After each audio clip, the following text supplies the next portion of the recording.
The White House, the Congress, the prospect of change. The importance of each and every vote. Protect and to preserve our voting system. From the ACLU, this is At the Polls, a special mini-series on, you guessed it, voting.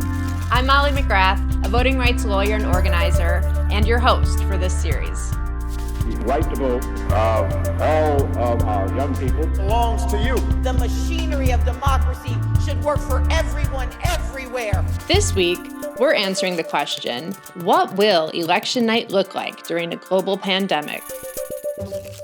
There are things that we've come to expect from election night. This is Walter Cronkite in our CBS News election headquarters. A hefty amount of speculation. We do have some projections that we can call at this hour. News anchors and digital maps. The black portions indicate where the Democrats are in the lead. The race to 270. Right now on the race to 270, Mitt Romney has 150. And eventually, someone wins. Bill Clinton, the projected winner tonight, he'll go well past the 270 required. Well, most of the time that's on election night. Florida has gone from too close to call to Gore, to too close to call to Bush, to too close to call. But even in the 2000 election, when the race wasn't resolved for a month, a lot of vote reporting was still able to happen on election night. It's now down to 168,000 votes. It's getting very close. Who would have thought? Of course, that wasn't during a global pandemic. So what's going to be different about Election Day in 2020 from other election days?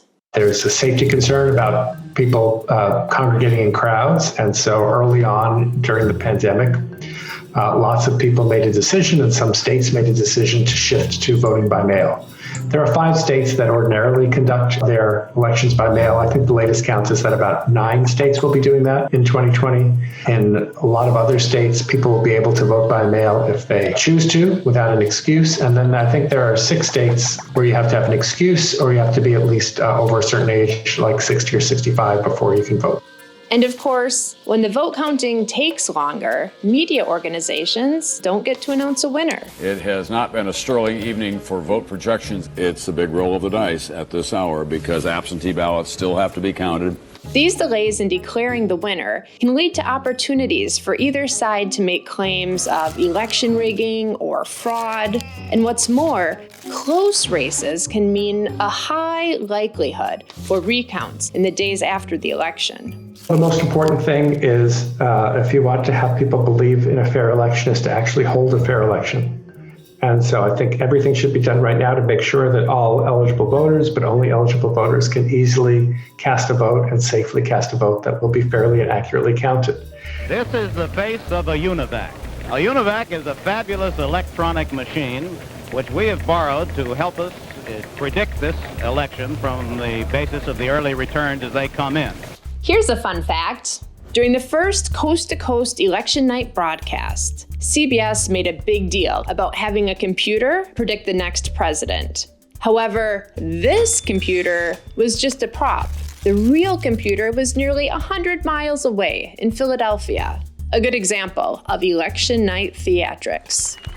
So if the media typically calls the election on election night, how do they do that? Wisconsin is one of the minority of states, unfortunately, that cannot start processing any absentee ballots until Election Day. So they can't do any of the opening of the envelopes or feeding those ballots into tabulators prior to Election Day. So you've got voters who are coming in doing their traditional vote in person, but then you've also got poll workers who are processing all of the absentee ballots that they might have for the voters who vote at that polling place as well. So come this November, you can imagine that that's going to probably be the vast majority of the work that they do at the polling place in November is actually just going to be processing those absentee ballots.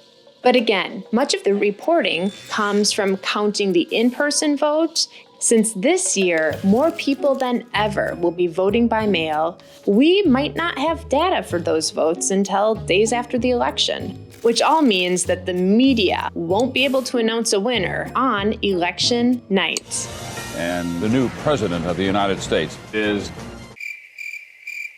There's been a lot of reporting about this, that while one side or the other might try to declare victory on election night, I think that there's going to be a lot of caution on the part of the media. They don't want to get the call wrong. And with so many outstanding mail-in ballots, I think there's a good understanding that if it's close in a state that matters to the Electoral College, they may not be able to crunch the numbers sufficiently to know what is outstanding in order to figure out who has won that state's Electoral College votes. Folks, we don't know what else to tell you at this stage because the numbers do keep changing. What we do know is that the 20th Amendment says that if no president has been chosen by January 20th, then the existing president is no longer in office, and we go to the rules of succession as to who would be president. So we've heard, Nancy Pelosi becoming president as the Speaker of the House, or Chuck Grassley as the President pro temp of the Senate. And there are all kinds of scenarios in which, we could theoretically imagine that we don't have a presidential election resolved by January 20th. Our voting system is adapting to our country's need to stay safe during COVID-19, and that's affecting not only how we vote, but how we count those votes and declare a winner. And in a massive decentralized voting system, those changes are wide-ranging and look a little different all over the country. But one change that is consistent from person to person that we've talked to is that election night just might not be telling us the winner of this election. We're just going to have to be patient for days or maybe even weeks until every American's vote is counted. Thank you for watching. We have more episodes coming up weekly. So if you're curious about voting and the lead up to this election, subscribe and click the notification bell.